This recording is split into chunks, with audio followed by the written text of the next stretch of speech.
अंतरिक्ष का नाम आते ही मन में कई सवाल उठते हैं, जैसे कि अंतरिक्ष कैसा दिखता होगा, इसमें कौन कौन सी शक्तियां हैं, ब्रह्मांड क्या है, ब्रह्मांड किससे बना है, ब्रह्मांड ही सब कुछ है।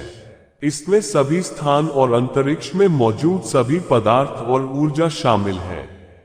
इसमें समय भी शामिल है और निश्चित रूप से इसमें आप भी शामिल हैं।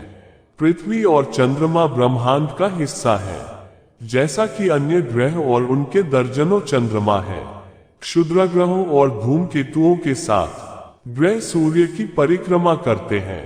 आकाशगंगा में सैकड़ों अरबों सितारों में से एक सूर्य है और उनमें से अधिकतर सितारों के अपने ग्रह हैं, जिन्हें एक्सोप्लैनेट कहा जाता है। आकाशगंगा लेकिन देखने योग्य ब्रह्मांड में अरबों आकाशगंगाओं में से एक है। उन सभी के बारे में माना जाता है, जिनमें हमारे अपने भी शामिल हैं। उनके केंद्रों में सुपरमैसिव ब्लैक होल हैं। सभी आकाशगंगाओं के सभी तारे और अन्य सभी चीजें जिन्हें खगोलविद भी नहीं देख सकते हैं, वे सभी ब्रह्मांड का हिस्सा है। हालांकि ब्रह्मांड एक अजीब जगह लग सकता है, ये दूर नहीं है। आप अभी जहां भी हैं, बाहरी स्थान केवल 62 मील 100 किलोमीटर दूर है। दिन हो या रात, चाहे आप घर के अंदर हो या बाहर सो रहे हो, बाहरी स्थान आपके सिर से कुछ दर्जन मील ऊपर है। यह आपके नीचे भी है, आपके पैरों के नीचे लगभग 8000 मील 12800 किलोमीटर।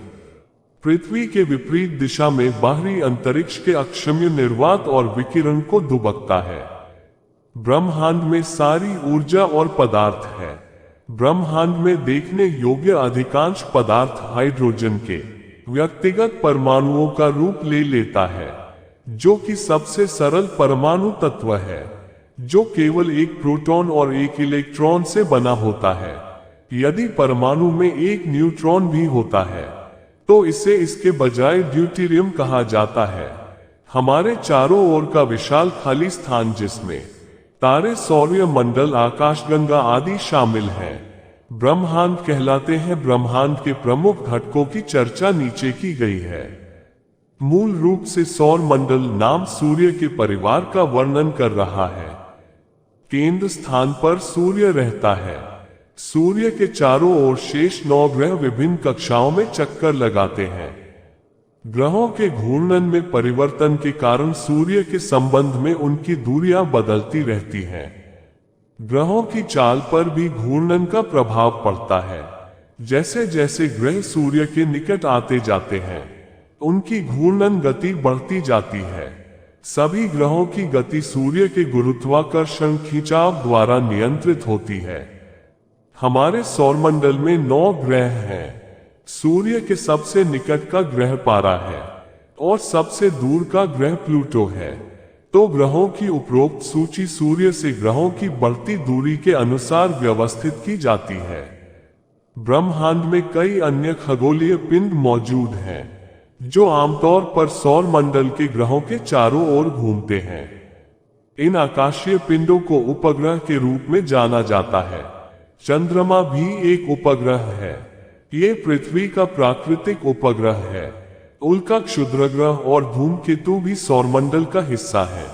आकाशगंगाएं प्रारंभ के समूह से बनती हैं। गैसें और धूल के कण सभी एक साथ प्रबल गुरुत्वाकर्षण बल द्वारा निर्मित होते हैं। यह आकाश में फैली प्रकाश की एक स्पष्ट सफेद पट्टी जैसा प्रतीत होता है। ये ज्यादातर साफ रात में दिखाई देता है। सूर्य सहित बहुत से तारे, सूर्य सबसे चमकीला तारा है, इस आकाशगंगा का एक हिस्सा है। एक आकाशगंगा में लगभग 1011 के करीब अरबों तारे होते हैं। आकाशगंगा की तरह ब्रह्मांड में भी कई अन्य आकाशगंगाएं मौजूद हैं। आकाशगंगा की संख्या लगभग 1011 है। तारे चमकते आकाशीय पिंड हैं। तारे अपने उच्च तापमान के कारण प्रकाश उत्सर्जित करते हैं। एक स्पष्ट रात में तारे देखे जा सकते हैं। हमारे सबसे निकट का तारा सूर्य, ये सबसे चमकीला तारा है। एक ही समय में एक स्पष्ट रात में हम देख सकते हैं। सितारों की संख्या लगभग 2500 के करीब है। दूसरा सबसे चमकीला तारा अल्फा सेंटोरी है। पृथ्वी से स्टार अल्फा सेंटोरी की अनुमानित दूरी लगभग 4.3 प्रकाश वर्ष है। ब्रह्मांड में बहुत कुछ है जो हैरान करने वाला है। सबसे छोटे कणों से लेकर सबसे बड़ी आकाशगंगाओं तक ब्रह्मांड में बहुत कुछ है जो हैरान करने वाला है।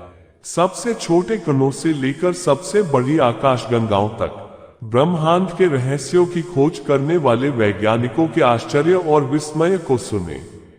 कुछ ऐसा भी है जो अधिकांश ब्रह्मांड को बनाता है और जिसे हम डार्क एनर्जी कहते हैं।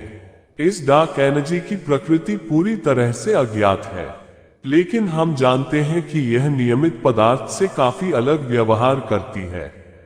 ऐसा माना जाता है कि गुरुत्वाकर्षण पर इसका विपरीत प्रभाव पड़ता है, जो सब कुछ अलग कर देता है और इस प्रकार ब्रह्मांड